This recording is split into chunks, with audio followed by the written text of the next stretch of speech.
To me, the sun. You say you want it. The words are easy, aren't they? They roll off the tongue like a well-rehearsed line in a play you've been performing for years. You say you want the success, the freedom, the strength, the life that you see playing out in the highlight reels of others. Wanting is the most common and the most useless of all human emotions. Everybody wants something. Wanting is a passive, gentle and comfortable state. It is a daydream that costs you nothing. It is the cheap currency of the mediocre. But I am here today not to ask you what you want, but to ask you a question that is far more dangerous, far more revealing, and far more important. How badly do you want it? Do you want it enough to bleed for it? Do you want it badly enough to be misunderstood by the very people you thought would be your greatest supporters? Do you want it badly enough to sacrifice the warm, soft, and predictable comfort of the person you are today for the terrifying and uncertain glory of the person you could become? Because if you don't, then it is time to stop lying to yourself. It is time to admit that you are not chasing a dream. You are merely jogging casually behind it, keeping a safe and comfortable distance so that you never have to feel the searing pain of true, all-in, no backup plan commitment. The world is filled with people who want. They want the summit, but they are unwilling to endure the climb. They want the victory, but they are unwilling to enter the battle. They want the praise, but they are unwilling to withstand the pain. The real question is not one of desire, but of price. What are you willing to give up to get it? Are you willing to trade your late nights of mindless entertainment for the lonely, grinding hours of study and practice? Or are you willing to trade the fleeting pleasure of the junk food for the disciplined energy of the clean meal? Are you willing to trade the temporary comfort of the warm bed for the character-forging cold of the early morning? Are you willing to be laughed at, to be doubted, to be seen as a fool, to fail so many times that the world begins to see you as a professional failure?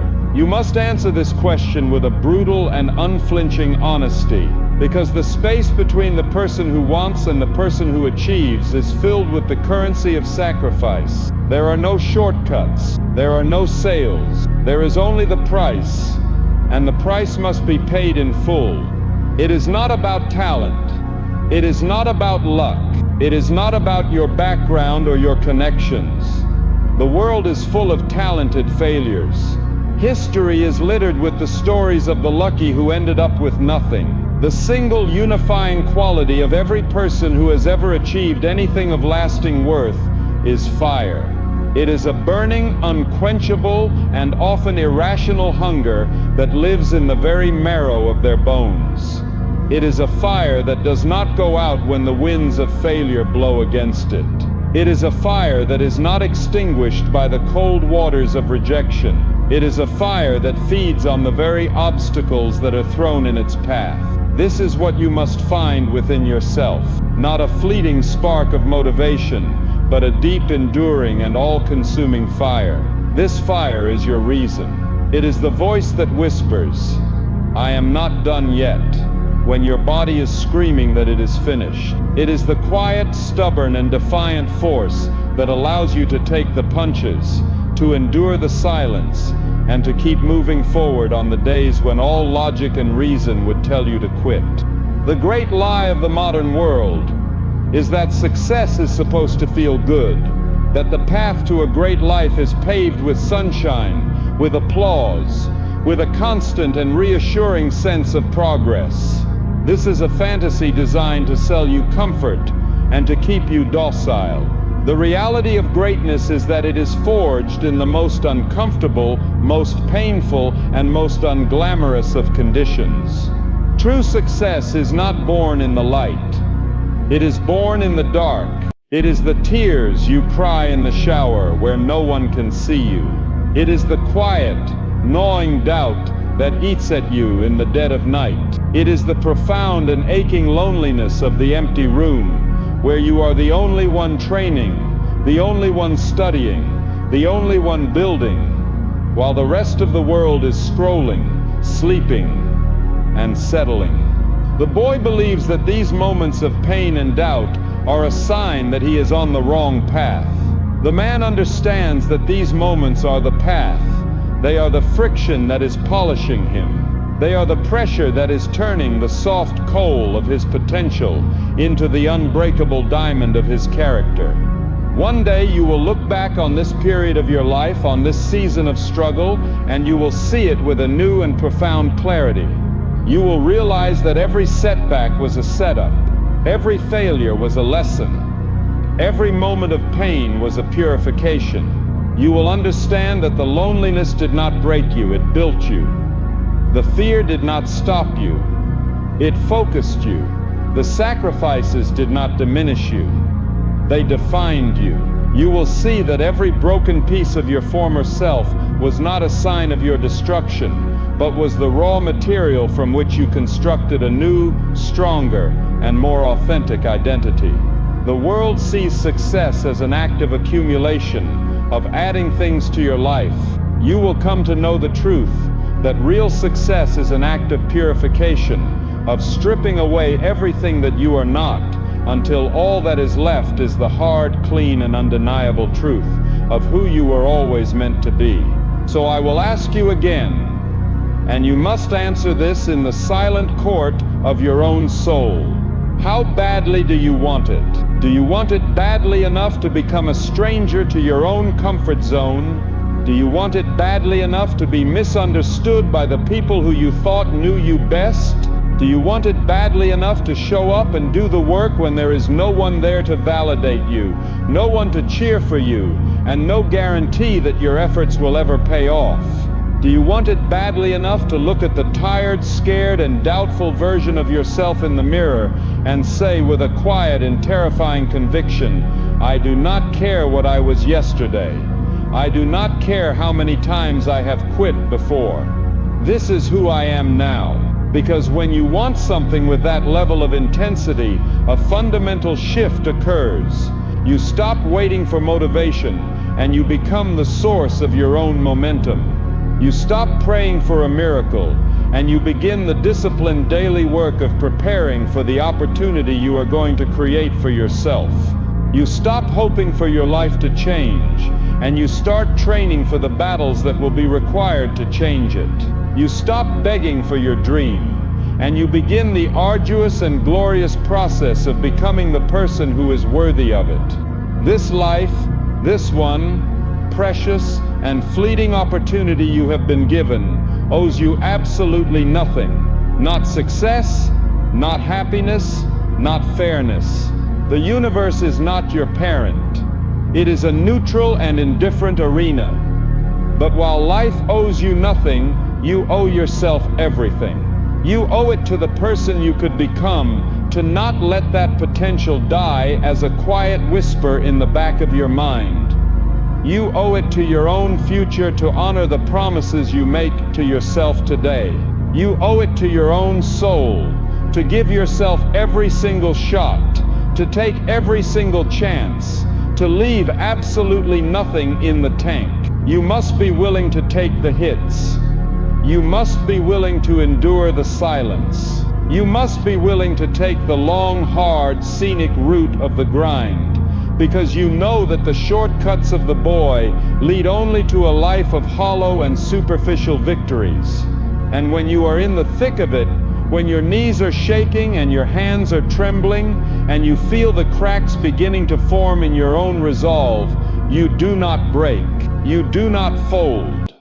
You remember why you started this. You remember the face of the hungry, scared, and determined version of you who had nothing but a dream and the audacity to chase it. That is the person you are fighting for.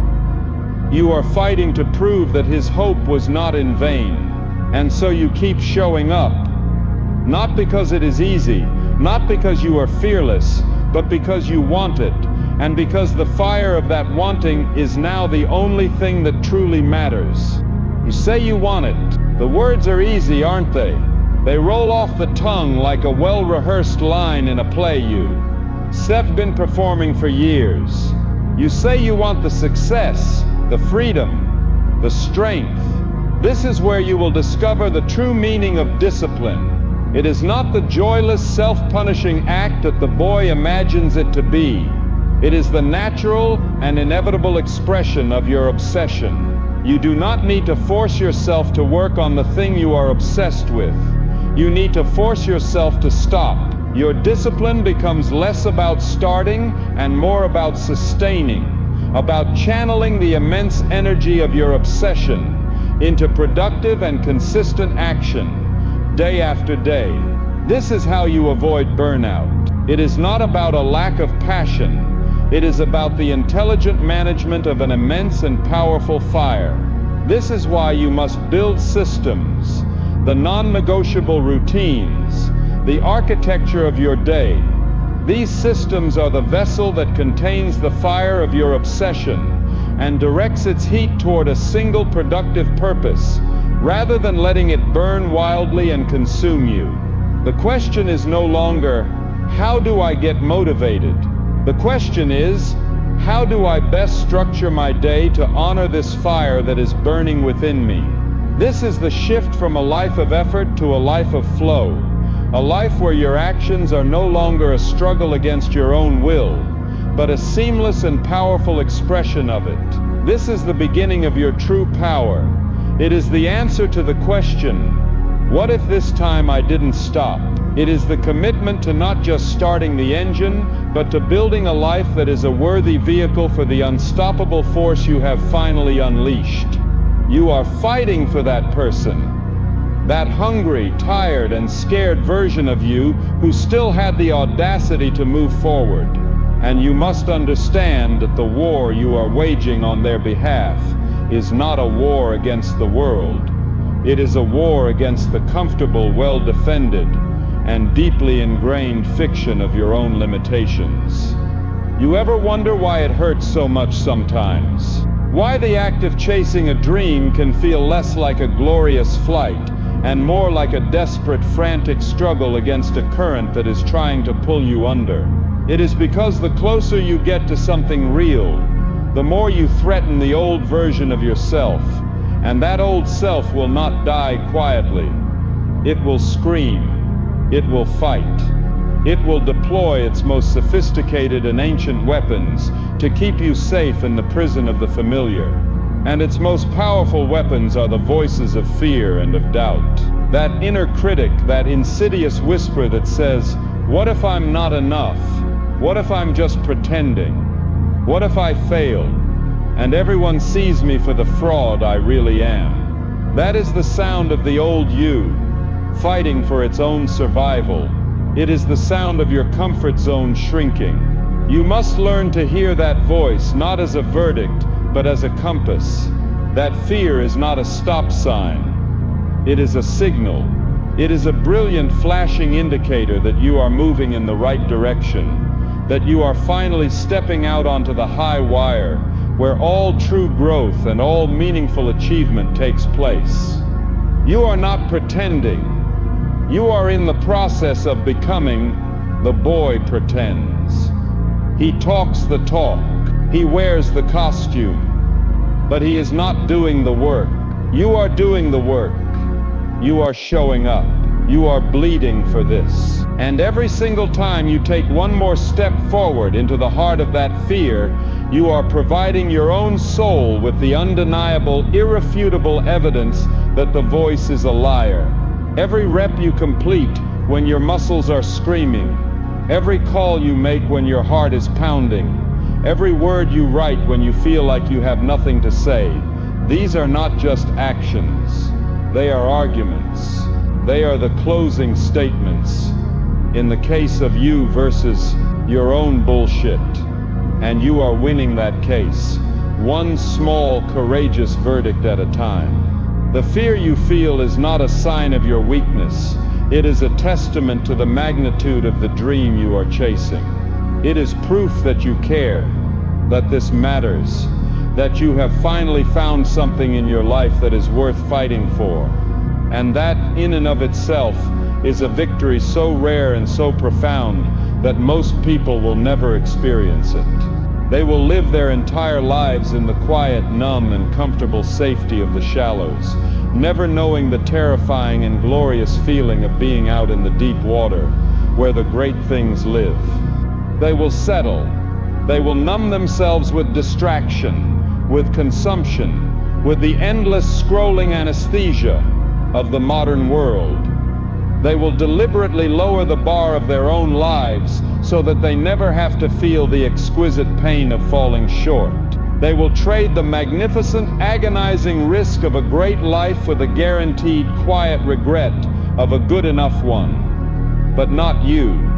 You are raising the bar. You are reaching for something higher, for a version of yourself that is currently beyond your grasp, and that is why it scares you. It is supposed to scare you. A dream that does not scare you is not a dream. It is a to-do list. You look at the chasm between where you are and where you want to be, and you ask, what if I fail? But you have been asking the wrong question. It is time to start asking, but what if I don't? What if I fly? What if every single scar, every setback, every moment of pain I have ever endured was not a punishment, but a preparation? Look at yourself. You are still here. You are still standing. The world has tried to break you. Life has thrown its best and most brutal punches at you. You have been knocked down. You have been disappointed. You have been betrayed. And you bent. Yes, but you never ever snapped. So why would you stop now? Why would you allow the phantom of your own imagined inadequacy to be the one thing that finally takes you out of the fight? Every scar on your heart is a medal. It is a testament. It is proof that you have been in the arena, that you have fought, that you have lived, that you have cared enough about something to risk being wounded for it. The boy is ashamed of his scars. He tries to hide them, to cover them up. The man understands that his scars are the source of his strength, the map of his wisdom, the very thing that makes his story worth telling. The world will tell you, don't get your hopes up, be realistic. But what kind of a life is that? A life lived without hope is a life lived in a perpetual twilight. If dreaming big makes you vulnerable, then be vulnerable. If putting your heart on the line means you might get it broken, then break it, and break it again. If the price of chasing greatness is the possibility of a spectacular failure, then write that check and pay that price with a smile. Because a life lived without passion, without hunger, without the willingness to risk it all for something you believe in, that is not a life.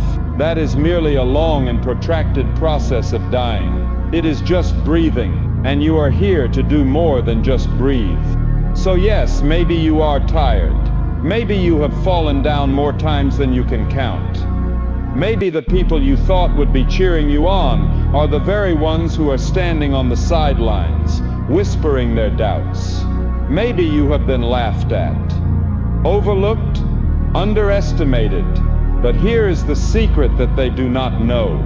They do not know that you have already made the decision. Deep in the quiet, fortified command center of your own soul, the order has already been given. The commitment has been made, and that decision, that quiet, internal and non-negotiable vow that you have made to yourself is more powerful than all of their noise combined. Because when a person who has been living on scraps, who has been surviving on nothing, finally decides that they want everything, that is when the tectonic plates of the universe begin to shift. That is when history is made. That is when you rise. And know this rise will not be a pretty or a graceful affair. It will be a messy, bloody, and often clumsy scramble out of the pit.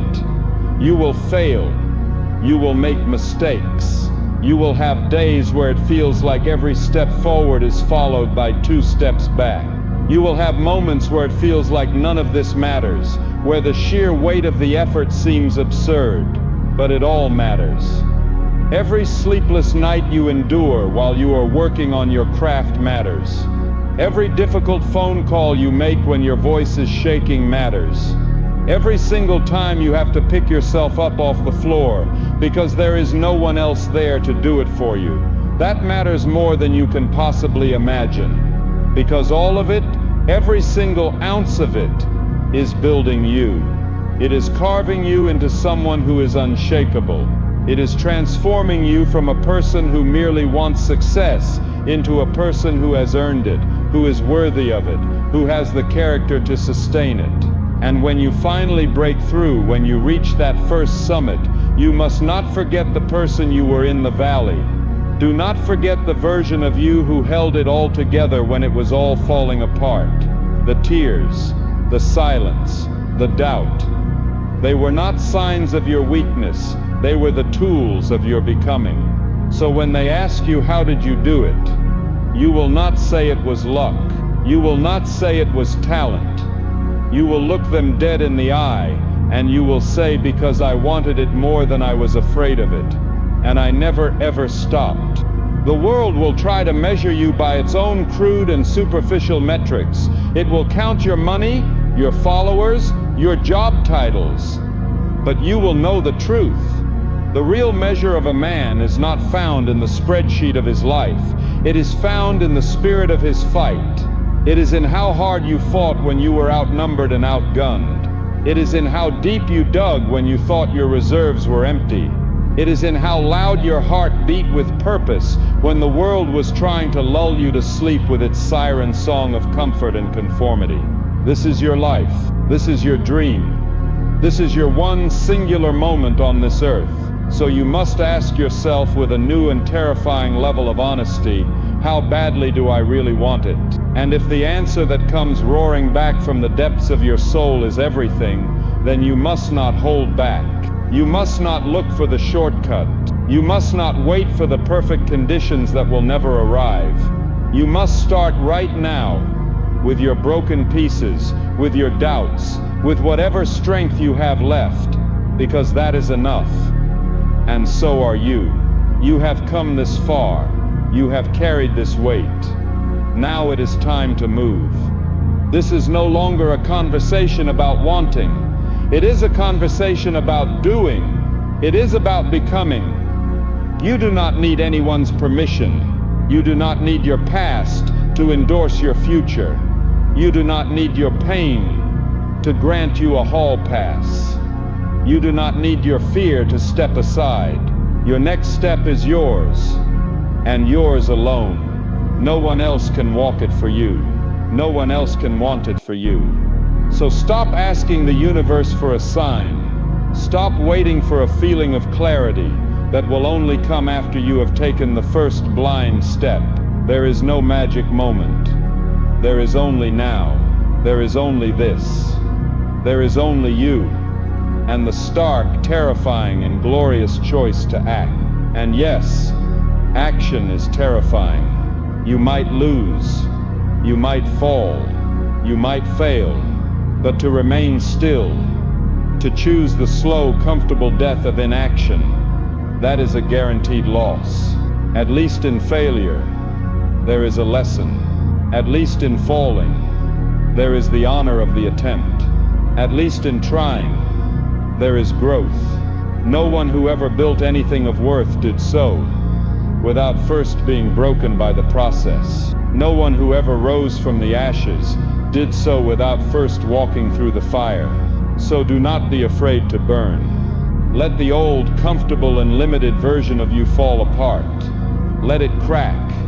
Let it shatter. That is not your end. That is your beginning. You have one shot at this life. And it does not matter how broken it feels right now, how far behind you think you are. You are not out of time. As long as there is breath in your body, there is a fight left in your soul. So you must fight, not with a wild, unfocused rage, but with a cold, clear, and disciplined focus. You must fight with a clarity of purpose that says, I will not be forgotten. I will not stay small.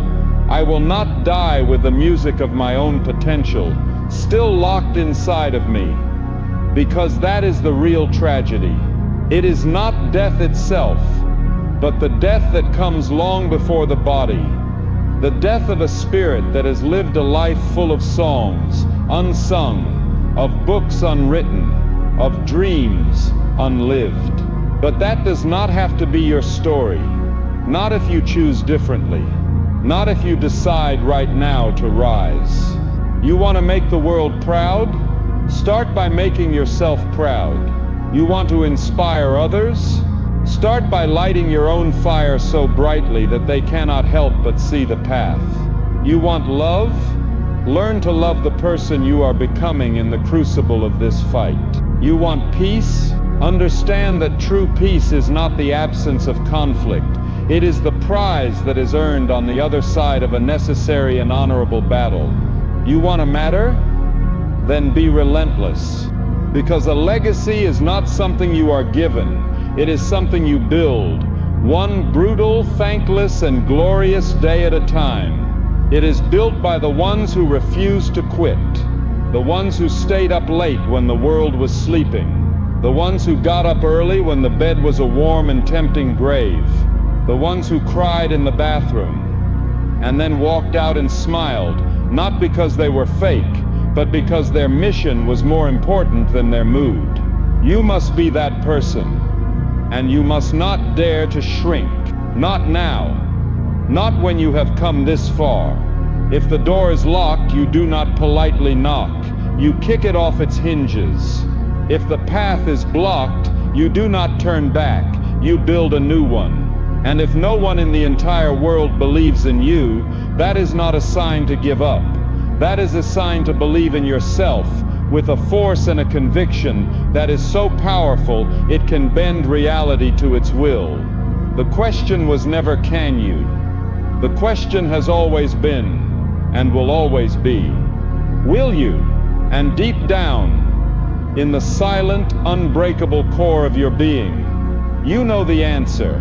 You have always known. You were made for this. You were made to climb, to fight, to overcome, and to write a story that no one else in the history of the world could possibly write. So write it. And when they ask you, years from now, how you did it, how you turned the impossible into your everyday reality, you will look them in the eye, and you will say, with a quiet and earned authority, because I refused to quit, because I wanted it more than I wanted comfort, more than I wanted approval, more than I wanted to be safe, because I wanted it badly, and so I earned it. Your greatest life is waiting for you on the other side of mental clarity, but that clarity is not a gift, it is a conquest. The decision to empty your mind is the moment you declare war, but the first battle begins the instant you turn off the noise. In that initial deafening silence, you will feel a profound and terrifying shock. The addiction to distraction, to the constant influx of information and stimulation is real. Your mind, conditioned for chaos, will scream in protest. It will invent 1,000 urgent reasons to pick up your phone, to turn on the television, to fill the void. This is the first test. You must have the discipline to sit in that uncomfortable silence, to endure the withdrawal, and to understand that this initial agony is the feeling of the prison doors beginning to creak open. It is the feeling of a muscle, atrophied from years of disuse, being activated for the first time. You must not flinch. You must not retreat back into the comfortable noise of the cell.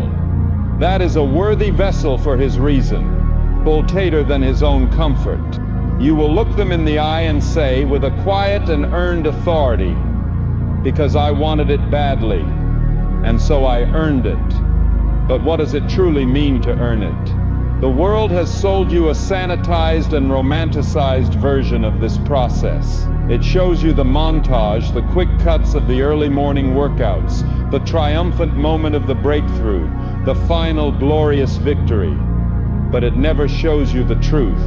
It never shows you the long, desolate, and unglamorous reality of the grind. The grind is the part of the story that is not fit for the highlight reel.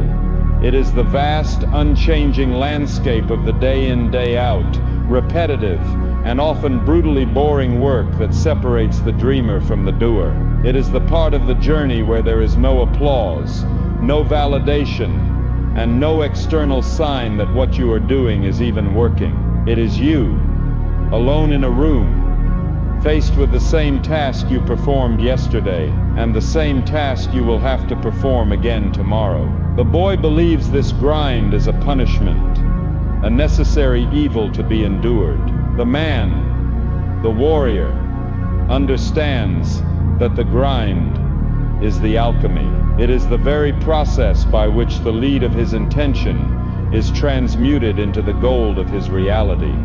The great victories of your life will not be won in the light. They will be won in the unseen hours.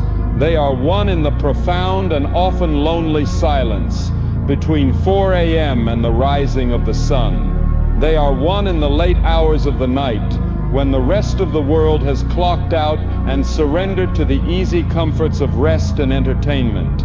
But you are still there, under the quiet hum of a single lamp, making one more call, reading one more chapter, writing one more line of code. These unseen hours are the deposits you make into the bank of your own becoming. Each hour of focused, disciplined effort is a vote you cast for your future self. Each moment you choose the hard work over the easy distraction is a brick you lay in the foundation of your own unshakable character. The world only sees the finished cathedral, and they call it talent or luck. They do not see the thousands of nights you spent in the mud, mixing the mortar and laying the bricks in the dark, with no one to guide you but the flickering light of your own. Why? You must fall in love with these unseen hours. You must learn to see them not as a sacrifice, but as a sacred and protected space where the real and most important work of your life is being done. In every one of these moments, you will be faced with a choice between two kinds of pain. You must understand this, because it is the fundamental choice that will determine the entire trajectory of your life. On one hand, there is the clean, sharp, and purposeful pain of discipline. It is the pain of forcing your tired body through one more repetition. It is the pain of forcing your distracted mind to hold its focus for one more minute. It is the pain of saying no to the immediate gratification that your weaker self craves. This pain is a temporary investment. It hurts now, but it pays you back with interest in the form of strength, of skill, of confidence, and of pride. On the other hand, there is the dull, chronic, and corrosive pain of regret.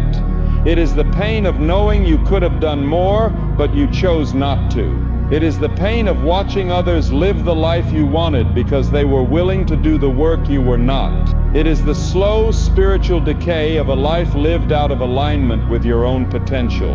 This pain does not visit you for an hour in the gym. It takes up permanent residence in your soul and slowly eats you from the inside out. You do not get to choose a life without pain. You only get to choose your pain.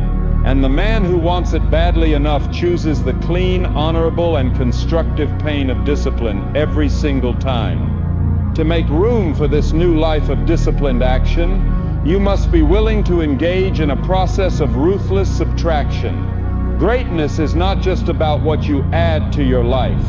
It is more often about what you have the courage to take away. Your time and your energy are finite. You cannot build a new future if you are still carrying all the dead weight of your past. You must have the courage to let things go. You must let go of the relationships that drain you, the ones that are built on a foundation of shared complaints and comfortable mediocrity.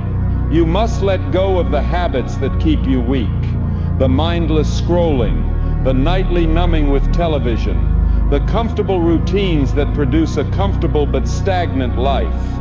This process of subtraction will feel like a series of small deaths, and in a way it is, you are killing the parts of your life that are no longer in service of your mission. You are creating a vacuum. And in the beginning, that vacuum will feel like a void, a lonely and empty space.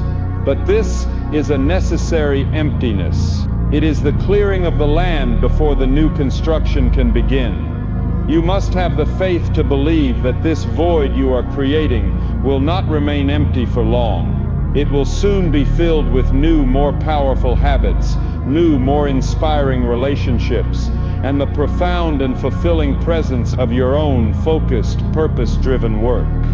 It is in the heart of this grind, in the relentless daily repetition of these difficult choices, that your very identity will be reforged. You must understand that you are not just doing discipline, you are in the process of becoming a disciplined person. At first it will be a struggle. It will be an act of willpower, a constant and exhausting battle between the person you want to be and the person you have been. But with each repetition, with each choice to do the hard thing, you are casting another vote for your new identity. You are sending another signal to your own subconscious that this is the new standard. And over time, with enough consistency, a magical shift occurs. The struggle begins to fade. The new behavior, which was once a difficult and conscious choice, begins to become an automatic and unconscious habit. The discipline is no longer something you have to force. It is simply who you are. You no longer have to decide whether or not to wake up early. You are just the kind of person who wakes up early. You no longer have to debate whether or not to do the workout.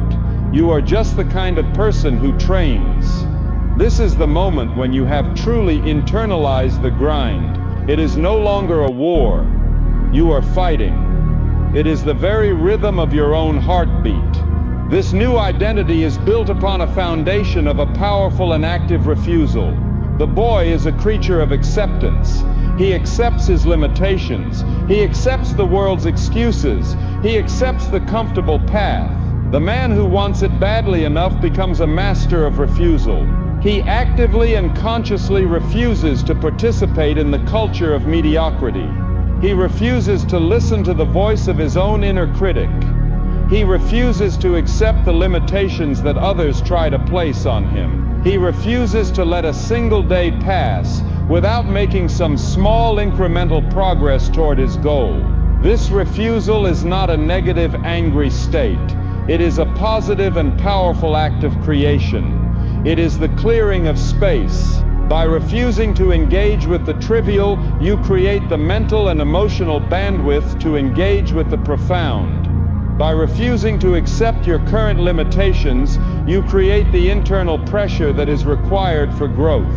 This is the quiet internal rebellion that must precede any significant external revolution. You must become a fortress of refusal, a man whose entire being is a testament to the fact that he will not settle, he will not break, and he will not be denied. And in this process, you will finally understand the true meaning of legacy. The boy thinks of legacy as something that is built at the end of a long and successful life, a monument constructed from the sum of his achievements. The man comes to understand that legacy is not a result, it is a process. It is forged in the integrity of his daily actions.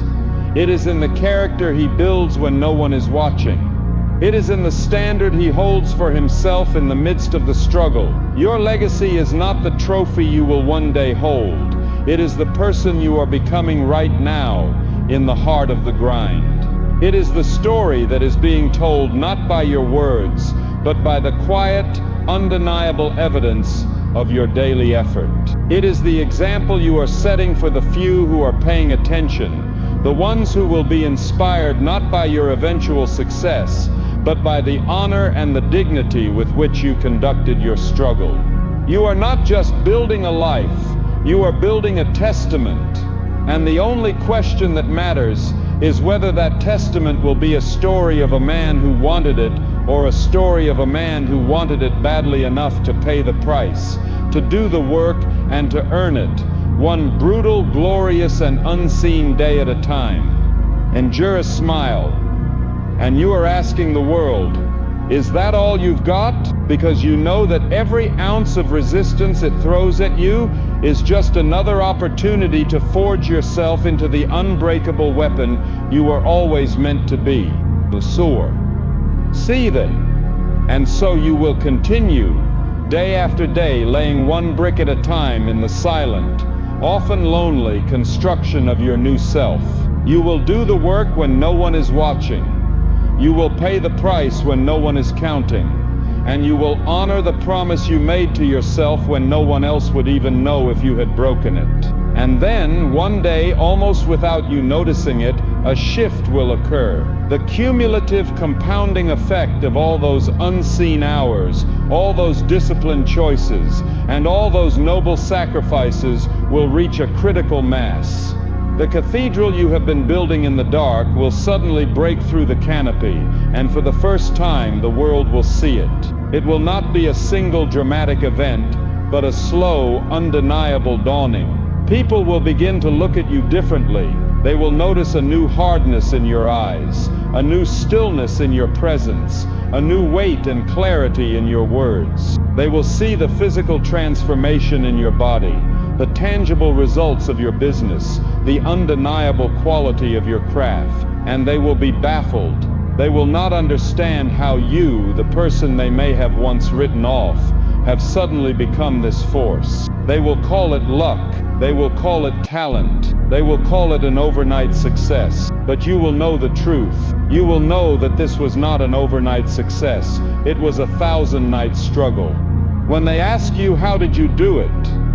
As they inevitably will, you must understand what they are truly asking. They are not asking for your workout routine. They are not asking for your business plan. They are asking for the shortcut. They are asking for the magic pill, the one secret hack that will allow them to get the results you have without having to pay the price you paid. And in that moment, you will be tempted to give them a simple answer, a clean, digestible list of tactics and strategies. But if you are to be truly honest, you will have to tell them something far more profound and far less satisfying to their desire for ease. You will have to tell them the truth. I did it because I wanted it more than I wanted comfort. I did it because my reason for succeeding was more powerful than my reasons for quitting. I did it by showing up on the days that it was boring, on the days that it was painful, and on the days when I was completely and utterly alone. The real answer to their question is not a tactic. It is a spirit. It is a fire. It is a level of wanting that the boy who seeks comfort can never truly comprehend. And you will find that you do not even need to say these words, for your very presence, the quiet, earned, and unshakable confidence that you now carry, will be the only answer they ever truly need to hear. This is the nature of the power you have earned. It is not the loud, brittle, and performative power of the boy who needs to display his strength to feel it. It is the quiet, solid, and undeniable power of the man who has no need to prove anything to anyone, because he has already proven everything to himself in the dark. It is the power that comes from a life of profound and deep alignment, a life where your actions, your values, and your purpose are all singing the same resonant song. It is the power of a peace that was not given to you, but was conquered in the heart of a long and brutal internal war. You no longer walk through the world as a needy supplicant, hoping for approval, hoping for a lucky break. You walk through the world as a creator, as a force of nature, as a man who knows, with a certainty that is as real as the ground beneath his feet, that he has the capacity to bend his reality to the shape of his own disciplined will. This is not arrogance. It is a deep and quiet humility, for you know better than anyone the immense and painful price that was paid for this power, and you do not wield it lightly. And what do you do with this power? This is the final and most important question. The boy, upon achieving his goal, would declare the war over. He would build a fortress around his success and spend the rest of his life defending it. The man understands that the summit of one mountain is merely the base camp for the next. The hunger that drove you out of the pit does not disappear with success. It is purified. It is transformed. It is no longer the desperate, panicked hunger for survival. It becomes the noble, expansive hunger for your own potential. The question is no longer, how do I escape the pain? The question now becomes, what is the highest and most worthy form of struggle I can now engage in? You have escaped your own limitations, and now you must take on a new and greater responsibility to serve a purpose that is larger than your own life, your own success, your own comfort. You have become a weapon, and now you must find a war that is worthy of the quality of your steel. This is the beginning of your true legacy. The boy thinks legacy is the money he will leave behind, the buildings that will bear his name. The man knows that a true legacy is not what you leave, it is what you live. It is the fire you ignite in others. It is the standard you set, the example you become. Your greatest contribution to the world will not be the thing you build, but the person you became in the process of building it. You become the living proof that it is possible to rise, that it is possible to change, that it is possible for a person to decide, with the full force of their being, to become more. You become a torch, and you do not run around trying to light everyone else's candle. You simply stand tall, and you burn with the clean, bright, and unwavering flame of your own purpose. And the few, the other warriors who are out there fighting their own battles in the dark, they will see your light on the distant horizon, and they will know that they are not alone. And in that you will have given them a gift more powerful than any advice or any charity. You will have given them the gift of proof. So the war is never over. The grind never truly ends. Because the purpose of the grind was never just to achieve a single finite goal. The purpose of the grind was to transform you into the kind of person who is capable of the endless and glorious pursuit of their own becoming. The question, how badly do you want it, is not a question you answer once. It is a question you must answer with your actions, every single day for the rest of your life. Every morning you will wake up and the world will present you with the same fundamental choice, the path of comfort or the path of growth, the path of the excuse or the path of the effort, the path of the boy or the path of the man. And you, the man who has been through the fire, the man who knows the price of both paths, you will make your choice. You will choose the pain of discipline over the pain of regret. You will choose the loneliness of the summit over the camaraderie of the crowd. You will choose to show up, to do the work, to honor the promise you have made to yourself. And in the end, when your time in the arena is over, when the final bell has rung and you have fought your last fight, you will not be measured by your wins and your losses. You will be measured by the heart with which you fought. You will be measured by the courage you showed in the face of your own fear. You will be measured by the integrity you maintained when no one was watching. You will be able to look back on the long, hard, and beautiful landscape of your life, at all the mountains you climbed and all the valleys you walked through, and you will be able to say with a peace that passes all understanding, I did not leave anything on the table. I did not die with my music still inside me. I did not live a life of quiet desperation. I heard the call of my own potential, and I answered it with everything I had. It was not easy. It was not always pretty, but it was real. It was mine, and it was worth it. That is the ultimate victory. That is the final, unspoken, and unshakable answer to the only question that has ever mattered.